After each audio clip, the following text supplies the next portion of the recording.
Hello, it's Ruby, and today I am going to be doing a Q&A, and this Q&A is basically going to be focused on the transition between sixth form and university, because I know that when I was getting ready to go to university, when I was thinking about university, when going through the application process in year 13 and, doing research in year 12, I was always so confused as to what the actual difference would be. People say there are differences and they talk about them, but actually it's not very specific in the advice that I was given. I just knew that it would be different, and then you just go and perceive the differences for yourself when you go. But I really wanted to know more information about specifically how it would be different. That's why on Instagram I've asked for people's questions about the transition between sixth form and university, hoping that it's going to be able to help you in some way and give you some insight if you are currently looking for it. This video is actually very kindly sponsored by Unite Students. Basically what Unite Students is trying to do is getting the perspective of first year students on that transition and on experiences as a fresher in university. I think it's a really great campaign because, as I said, I was really looking for this kind of information when I was getting ready to start university. So on Instagram I've asked for some questions, and I asked last night so I could let more come through. The first two questions, which I can see at the top, are actually the same, and these are from Niha and Felicity, and that is in terms of workload. So how manageable is it, and is it different to what you expected for it to be? I've got to say that the workload so far is so much less than I thought it would be. It's definitely not a step up from A-levels, and I was expecting for that to be the case, because I think there's this assumption and this expectation about university that everyone's working every second of every day, but I have not found that in my experience so far. I mean, third year students seem very, very busy, and they're always in the library working on dissertations, especially at this time of the year, but the workload I have found is definitely not as much as A-level. So for A-level I found I was, well, if you watch my study with me, I was studying quite a lot because there was so much content, so much I thought I should be doing. But at university, I mean, I'm still trying to do a lot of extra reading and things, but there isn't pressure to do it. I mean, in a way that's quite good because it means that you don't feel the same amount of stress. So when you're working on a piece of homework, it's very much up to you how long you spend on it, and you can spend very little and a very long time on one single assignment. It really is what you make of it, and I think that's the difference between A-level and university. But no, it definitely is manageable. Another person has asked, how am I managing to balance university work with YouTube, socializing, and also doing extracurriculars and things?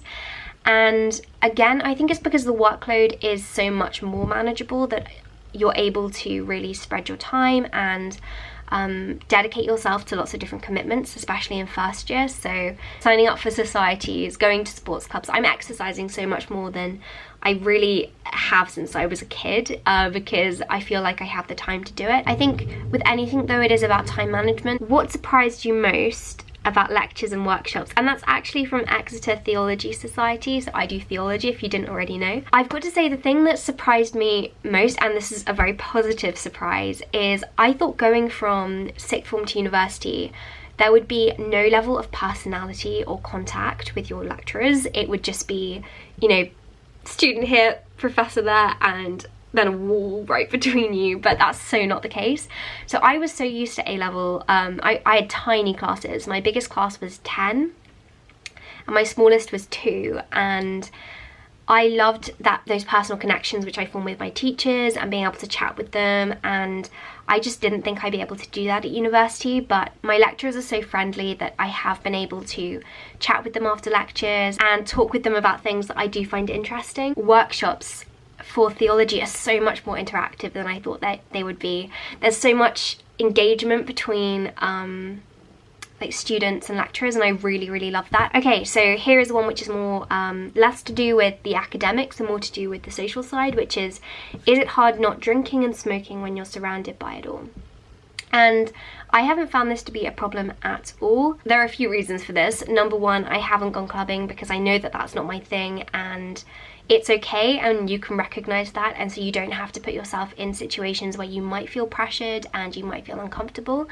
Number two, actually a lot of my friends don't drink, and of the friends that do drink, none of them pressure me into drinking as well. So a lot of the events that I go to, they're not kind of typical drinking events. I might go to an event where there is alcohol, but there's no expectation that I'm going to drink. And I know Exeter, actually, I think lots of universities, but I know Exeter has made a focus of this to make sure that there are events which are there for non-drinkers, and that non-drinkers don't feel pressured in environments where there is alcohol, because I think it's 1/10 of university students today don't drink. I think because it's becoming so much more normalized, it is okay, and I haven't felt peer pressure so far. How long did it take you to make friends? This is a really hard question, because I met people in my first few days, and I was hanging around with people, and I was going to socials with people, but it's really difficult to say when somebody becomes, you know, a proper, really close friend. That's the kind of thing that just happens with time, and you meet people and then you think, oh, I really enjoy spending time with this person, so I'm going to continue seeing them, and then a friendship just naturally develops. I can't really put a specific pointer on that though, because it's really hard to say, but there are so many people and everyone's in the same boat that it doesn't have to be really, really tricky. The difficulty for me was because you're coming from an environment in school where you know people and you feel really comfortable in the friendships that you have. Well, I did. I had some really close friends at home, not just at school, but outside of school, in the surrounding area, and it's a very different dynamic because you're just suddenly thrown into an environment where you don't know anyone, you don't have these really close friendships. So I wouldn't say that I've really formed friendships as strong as the ones that I have at home. That's only because I've only been at university for 5 weeks, and I think that's expected, and there's nothing wrong with that. What type of work do you get? This is from Lizzie, so hi Lizzie. A lot of it's reading for me because I do humanities. So for philosophy, I've got to read the core texts of philosophers, so Descartes and Locke, and then just think through some questions.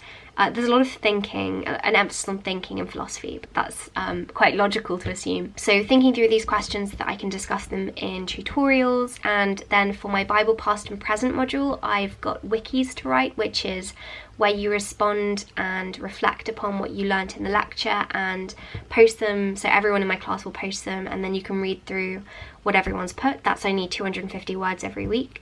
And then I've also got essays, which I've only just had to be writing, so that came 5 weeks later. Do you think you have matured since starting university, says Paula? Yes, I think I have. I think going into an environment where you also are solely independent and you're doing so much more for yourself, I think it's inevitable that you're going to mature and that you're going to change, kind of grow more into yourself, which is really nice. Do you prefer the independent study of university or the more guided class structure of A-level? I think I prefer the more guided class structure of A-level because there's much greater focus on participation, but I love the workshops for theology. I love the dynamic of that because it's, again, quite discussion based and it reminds me of A-level classes. Have you been to any parties? No, I haven't. It's just not the kind of thing I'm interested in, and I'd rather go to smaller socials and meet up with people in smaller groups, and there's nothing wrong with that. How is it to focus on one subject? This is something which I'm really enjoying, actually. So I wasn't sure that I would, because I loved at GCSE the wide range of subjects. I loved having a range of subjects at A-level because I like being able to swap between things. But I equally am really enjoying being able to really centralize my attention on one discipline and looking into things so much more deeply as opposed to broadly. And yeah, so I'm really enjoying that. Okay, so do you have any pastoral support within your university, or do you have to seek external help? This is a really good question.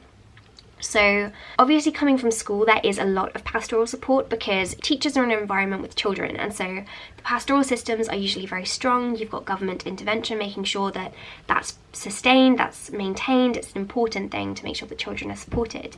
And so you're going from that environment to university, which obviously seems so much more independent, it's so much more separate. I have found that there is so much pastoral support available, especially at Exeter. I've heard, actually before I joined, this is one thing my mum and I were talking about, the pastoral support at Exeter is some of the best in terms of mental health support, any of the universities I looked at. So you can set up a ILP, which is an individual learning program, I think that's what it's called. Oh, individual learning plan. So this goes through accessibility, so if there's a disability or something which is preventing you from really fulfilling your potential at university, then they'll set something up to help you in exams. But this also applies to mental health, which I was really impressed by. So if you have really bad anxiety, they might put special provisions in place to help you feel less anxious in exams. And there are also counselling services available, therapy and things, but it does depend on what you're looking for. So if you want long-term therapy, then you've got to seek it externally from the university. Is the workload immediately intensive, or do they ease you in slowly? I think it's actually quite sustained with my course. It didn't really just spike.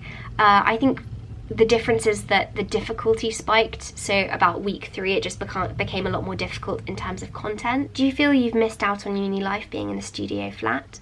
No, because I think university life is so dependent on individuals and it's something subjective. It doesn't have to be something stereotyped as it is often in the media.